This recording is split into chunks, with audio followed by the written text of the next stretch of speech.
Welcome to Relation Tales. Please like this video and subscribe Relation Tales. We're grateful for each and every one of you. Let us know where in the world you're tuning in from. We'd love to hear from you in the comments. Let's begin. The first thing I noticed wasn't another man. It was silence. Not the peaceful kind. No, this was the hollow kind that fills a house, even when two people are standing in the same room. Melissa Carter used to narrate her life. Every thought, every frustration, every plan. Then one year, she stopped explaining herself. I told myself it was stress. She told me it was work. She started leaving earlier, coming home later. Phone always face down. Notifications silenced. When I asked simple questions, her answers came fast and flat, like she practiced them in the car before walking in. I'm Daniel Wright. I build systems for a living. I noticed patterns. And Melissa's routine had changed in ways that didn't add up. She still kissed me goodbye, still said my name, still laughed at dinner. But desire has weight, and hers had shifted somewhere else. At night, she'd scroll endlessly, thumb moving too fast to be casual. Sometimes she'd smile at the screen, then catch herself and lock it immediately. When I reached for her, she'd sigh, quietly annoyed, like intimacy had become an obligation. I didn't accuse her. Men who accuse too early lose the truth forever. Instead, I watched. I noticed how she suddenly cared about clothes she never wore for me. How she started using a new perfume. Light, expensive, unfamiliar. How she claimed she was meeting coworkers, yet came home energized instead of exhausted. That's when I found the second phone, hidden in the glove compartment of her car. No case, no photos of us. Just one name pinned to the top of the messages, Ryan Collins. I didn't read everything. I didn't need to. Short sentences, inside jokes, familiarity, plans disguised as errands, and one line that stayed burned into my mind. I hate lying to him, but I can't stop seeing you. I didn't confront her. I did something better. I started preparing. I hired a private investigator, not because I wanted proof, but because I wanted timing. Every meeting, every hotel lobby, every lie cross-checked with her calendar. And then something unexpected happened. The investigator sent me a message I wasn't prepared for. Ryan Collins is married. Wife's name, Lena Parker. That changed everything. I reached out to Lena carefully. No accusations. No drama. Just facts, dates, and screenshots. I expected anger. What I got instead was clarity. She called me the next morning. Calm. Focused. Almost relieved. So, she said, we've both been living with strangers. That was the moment revenge stopped being emotional and became strategic. We didn't cry together. We didn't rant. We planned. Lena told me Ryan had been gaslighting her for months, calling her paranoid, jealous, unstable, promising he'd leave soon, promising everything except honesty. Melissa had done the same to me, so we decided to give them one last performance. Not a fight, not a scene, a mirror. And that's how I ended up at that restaurant. Not on a date. On a closing chapter. Melissa didn't come home that night until almost midnight. I heard the garage door before I heard her keys. She moved carefully, like someone sneaking into a house they no longer owned. I stayed on the couch, lights dim, TV muted, not hiding, not waiting, just present. She froze when she saw me. You're still up? She asked, forcing a casual tone that didn't belong to her anymore. Couldn't sleep, I said. She nodded too quickly. Long day. That was the lie she'd chosen tonight. I watched her walk past me, perfume trailing behind her like a confession she didn't realize she was wearing. For the first time in months, I felt nothing. No anger. No hurt. Just distance. That's when I knew I was ready. The next morning, I told her I had a dinner reservation the following week. She didn't ask where. She didn't ask with whom. That alone said everything. Instead, she smiled, a tight, suspicious smile, and said, "Oh, that's new. Work thing," I replied easily. Client insisted. She pretended not to care. But over the next few days, I noticed a shift. She started checking my location more often, asking subtle questions, watching my phone when it buzzed. She thought she was being smart. She didn't know she was already late. Lena and I met twice before the dinner. Once for coffee, once to go over details. She was nothing like the woman I'd imagined when I first heard her name. No bitterness, no desperation. To someone who'd already mourned her marriage quietly and was done being lied to. They think we're weak, she said during our second meeting, because we stayed calm. I nodded. Let's show them what calm really looks like. The restaurant was Lena's suggestion. Neutral ground. Public but controlled. No shouting without consequences. No lies without witnesses. We arrived early. Sat at a corner table with a clear view of the entrance. Lena ordered sparkling water. I ordered nothing yet. You nervous? I asked. She smiled faintly. I was. A month ago. Not anymore. That's when my phone buzzed. Melissa, where are you tonight? I didn't reply. 10 minutes later, she walked in. She looked sharp, too sharp. Hair styled. Makeup done with intention, not habit. This wasn't coincidence. She hadn't stumbled into me. She followed. Her eyes found me instantly. She didn't hesitate. She marched over like someone rehearsing a victory speech in her head. So, she said loudly, stopping at our table. This is what you've been busy with. A few heads turned. Lena didn't. I leaned back slightly, giving Melissa space to perform. You didn't think I'd find out. Melissa continued, arms crossed, eyes flicking between me and Lena. You think you can humiliate me like this? Lena finally looked up. Her gaze wasn't confrontational. It was curious. Studying. Humiliate you? Lena asked gently. Melissa scoffed. Don't play innocent. I know exactly what this is. I smiled, not why, not smug. Just enough. Do you? I asked. Melissa pointed at Lena. Who is she, Daniel? Someone from work. Someone you picked up while pretending to be the perfect husband. Lena set her glass down carefully. No, she said calmly. I'm not someone he picked up. Melissa laughed. Of course you'd say that.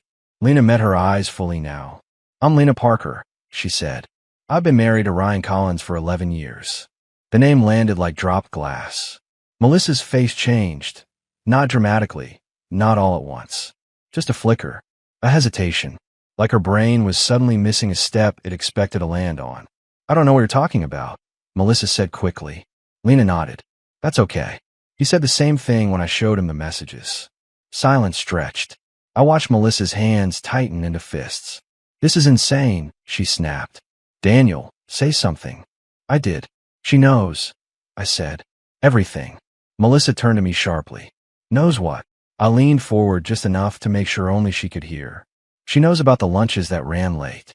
The hotel downtown you called a conference venue. The phone you keep hidden in your car. Her mouth opened. Closed. Lena continued, voice steady. Ryan told me you were just a colleague. Then he told me you were nothing serious. Then he told me you were temporary. Melissa shook her head. You're lying. Lena reached into her purse and placed her phone on the table. Screen facing up. A photo appeared, Melissa and Ryan, walking out of a building together. Close enough that there was no confusion. Another swipe. A message thread. Melissa's name saved with a heart emoji. Melissa's breathing changed. Faster. Shallow. This is a setup, she said weakly. Daniel, you planned this. Yes, I said calmly. I did. Her eyes filled with something like panic. You brought me here to embarrass me? She whispered. No, Lena said softly. You embarrassed yourself. We just stopped covering for you. Melissa's voice cracked. You had no right. I stood then, not to intimidate her, but to end it. I had every right, I said. I just chose patience instead of rage. People were watching now. Phones were still down, but attention was sharp. Melissa looked around, suddenly aware of the room. This isn't over, she said, voice shaking. You think you've won? I picked up my jacket. This was never about winning, I replied. It was about truth. Lena stood beside me. And now, she added, you get to face it. Melissa backed away slowly, eyes darting between us, dignity unraveling by the second. She turned and rushed out of the restaurant. The door closed behind her. Lena exhaled. That, she said quietly, was just the beginning. I nodded. Melissa thought the confrontation was the end. She had no idea what came next. Melissa didn't come home that night.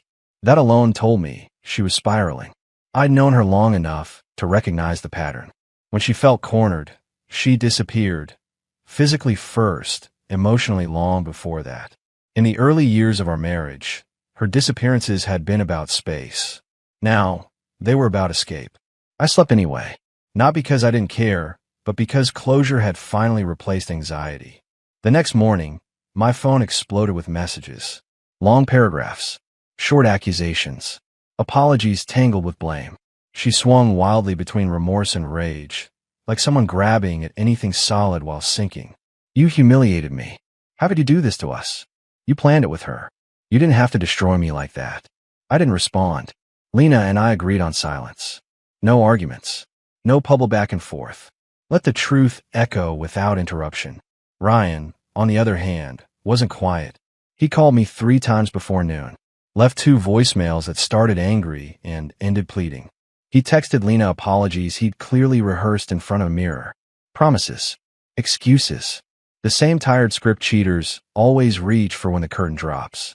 Lena forwarded them to me with a single message. He's unraveling. Good. That afternoon, Melissa finally came home. Her eyes were red. Makeup smudged. The confidence she wore like armor was gone, replaced by raw desperation. We need to talk, she said. I nodded. We do. She sat across from me at the kitchen table, the same table where we'd eaten hundreds of quiet dinners pretending everything was fine. Now there was nothing left to pretend. You blindsided me, she said. You made me look insane. No, I replied calmly. I stopped protecting your image. She flinched. You teamed up with her, she continued. You turned this into some kind of performance. It wasn't a performance, I said. It was accountability. She laughed bitterly. You're enjoying this. I shook my head. I'm finishing it.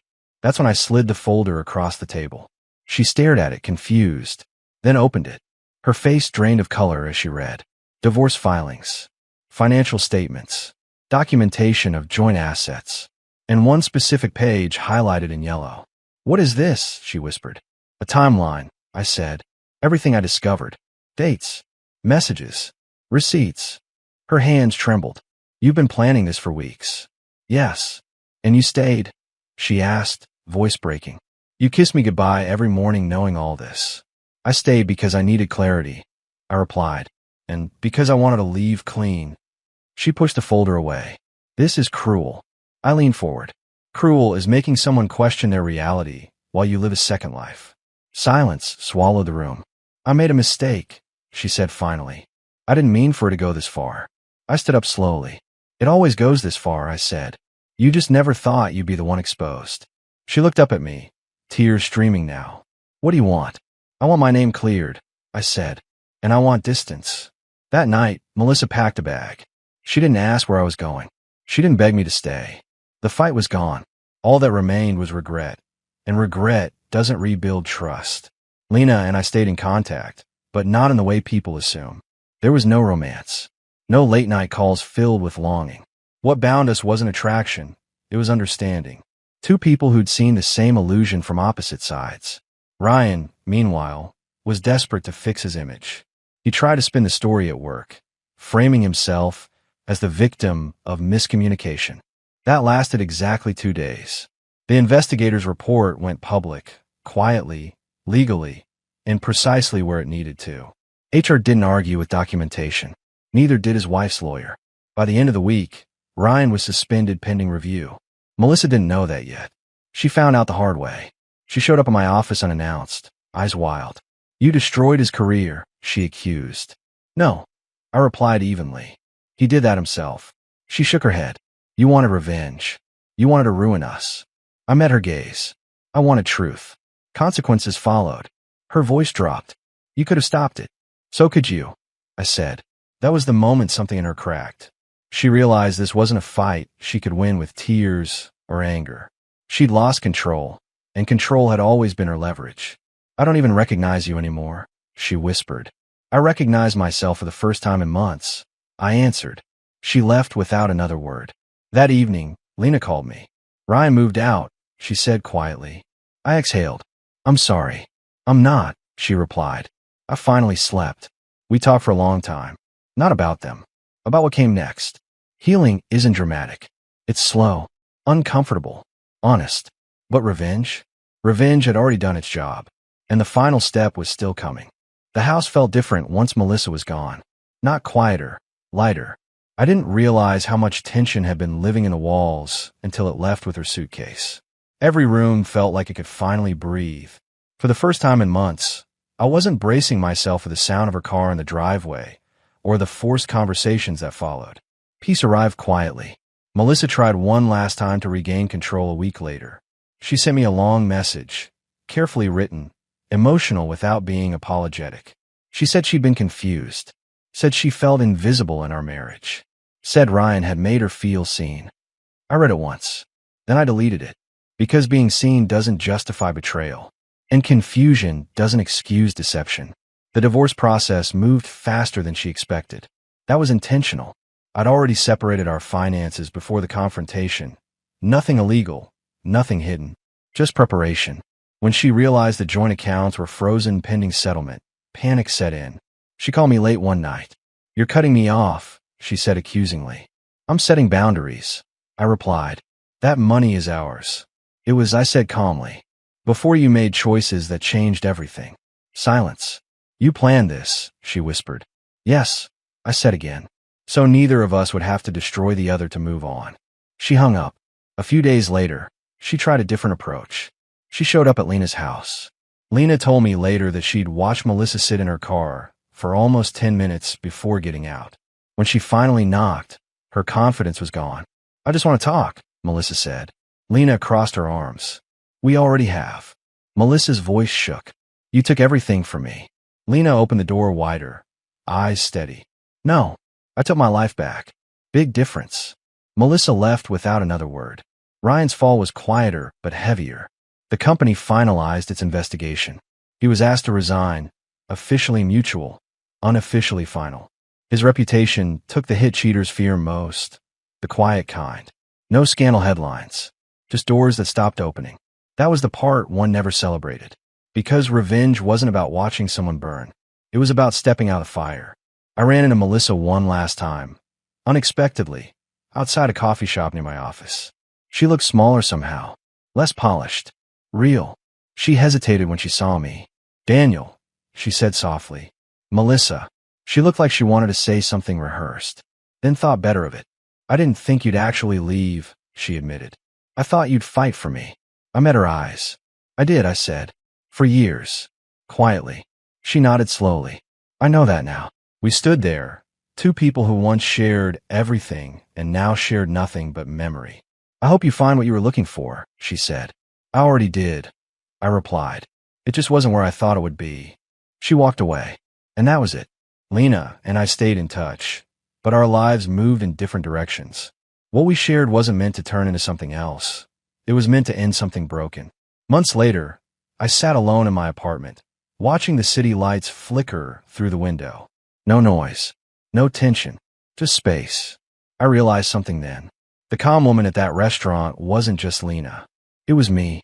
I'd learned to sit with discomfort, to let truth speak without yelling, to choose dignity over destruction. Melissa thought she walked into a confrontation that night. What she walked into was accountability. And I walked out with something far better than revenge.